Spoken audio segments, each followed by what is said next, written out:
Rise of Skywalker really got me tripping. I mean, I went to the movie theaters. I went in to go see the movie, but it felt like I still haven't woke up from a dream. Is this a nightmare? I might be tripping. I'm tripping like Craig from Friday.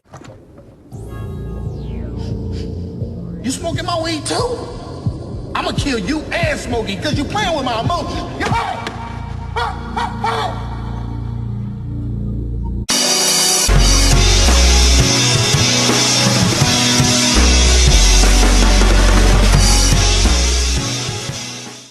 What up, YouTube? It's your boy Fatal J. Yeah. Back again with another video. And you're going to be listening to the magnificent, elegant commentary by your boy, the Ninja. Straight from the Ninja Dojo. Yeah. So, last night, as you know, I ranted about Rise of Skywalker. I was one of those people. Now, I didn't want to be one of those people who rant for the sake of ranting because that's the cool thing to do. Fatal J has never been that person. I told myself if I'm going to go into this movie theater, I'm going to go into this movie theater with a clear mind, not a biased mind, and I'm going to see if this movie is dope. If it's dope, say it's dope on camera. If it's not, then say it's not. And most definitely, I can honestly say it is not. When it comes to Rise of Skywalker, I really thought this movie was going to be better than Last Jedi, but it's absolutely not better at all. Two things that stuck out. I said, at least I know for a fact that J.J. Abrams is going to give Luke Skywalker more shine than he had in Last Jedi. That he was going to bring back Anakin to fulfill the Chosen One prophecy. For my people out there that's new, that don't know much about the Star Wars trilogy, Anakin Skywalker, aka Darth Vader, is what the Star Wars trilogy is mainly about, the Skywalker saga. It was about Anakin Skywalker coming up as a Jedi, then he faces some life challenges about his wife. He knew he was having visions about her dying. He was trying to keep her alive, but while he was trying to keep her alive, he fell into the dark side and became Darth Vader. Then towards the end, where we meet Luke Skywalker, who battled his father. And at the end, Luke Skywalker brought his father back to the light side. Darth Vader took out Emperor Palpatine and brought balance to the Force. The Jedi prophecy is that one day a Jedi will bring balance to the Force. I never understood bringing balance to the Force because I'm thinking of balance like this. Wouldn't you want the light side to be a tad bit higher than the Sith? And I know you hardcore Star Wars EU lore fans is going to tell me, well, if you look at the book right here, it will tell you, I know, okay?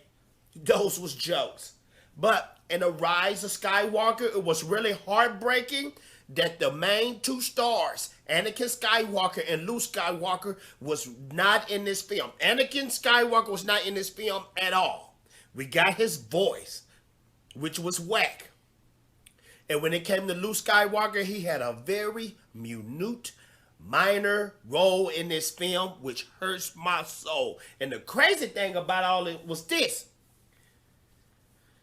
Luke was a Force ghost, so that means he died in Last Jedi. But the scene where he was in, spoilers, when he brought the X-Wing out of the water was one of the most powerful and one of my favorite, if not favorite, scenes in the entire movie.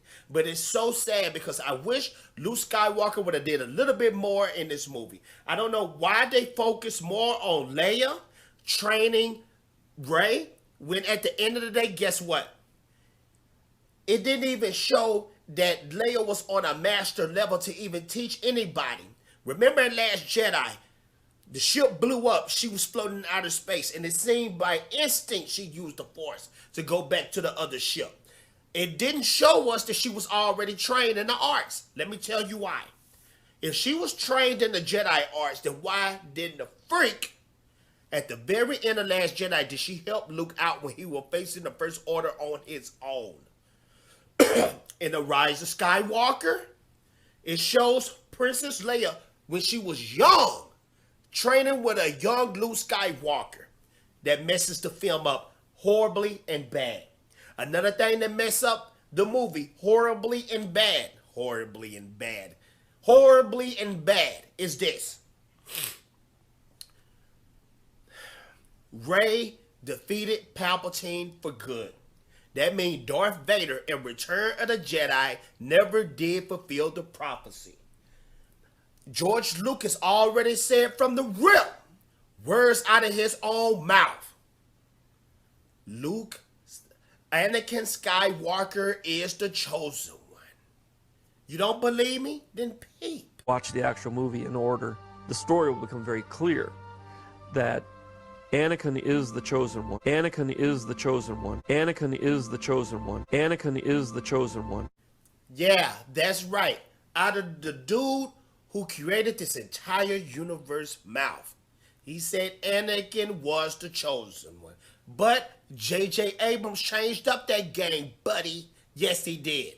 So now Rey was the chosen one that they prophesied all this time, which means the meanings of the old movies, the prequels, and the OT, it messed everything up in those films. I'm sorry. When I'm watching a Star Wars film, I can see myself in these characters. Sometimes want to be these characters. Anakin is super dope. Luke Skywalker is super dope, but Luke Skywalker now is a shell of himself. You can tell that they was really trying to push the OT characters to the side so they can bring in some new characters, but they're not strong enough for us to like.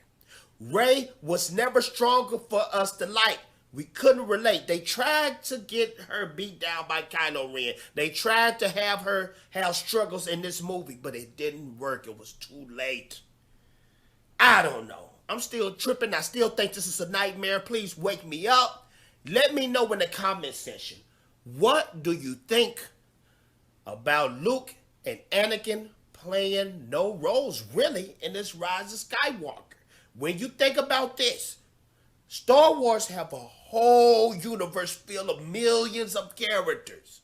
But when it comes to the two shining stars, it's Luke Skywalker and Anakin Skywalker. And if this is the end of the Skywalker saga, why the freak were they in this movie enough?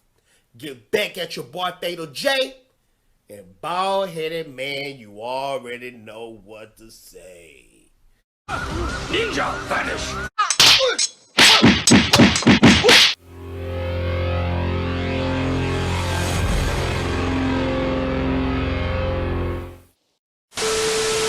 So I'm looking in the news and I see my boy Batista. He back tripping again. He always... What is wrong with you? I mean, what is your malfunction? What's up, Batista? Get back at your boy. We can take you to the ring. Get at me, Fatal J. Next WrestleMania, you're mine.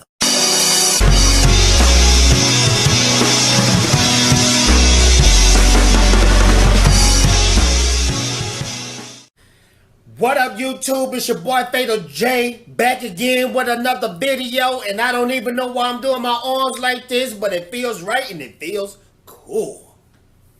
Hi, everybody. Today we're going to be talking about Dave Batista. He's back again with more grandeur of illusion, or is it illusions of grandeur? You know I don't use that type of slang that much. You already know the deal. I keep it as simple as possible. Now, we got my boy Dave Batista. He always think that the show is always about him. And the funny thing about Dave Batista, you're the minor of the minus characters.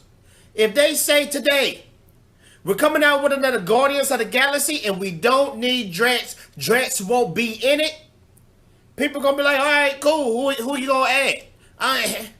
Just let me know if I'm wrong. I could be wrong, but people like Rocket Raccoon better than Drax.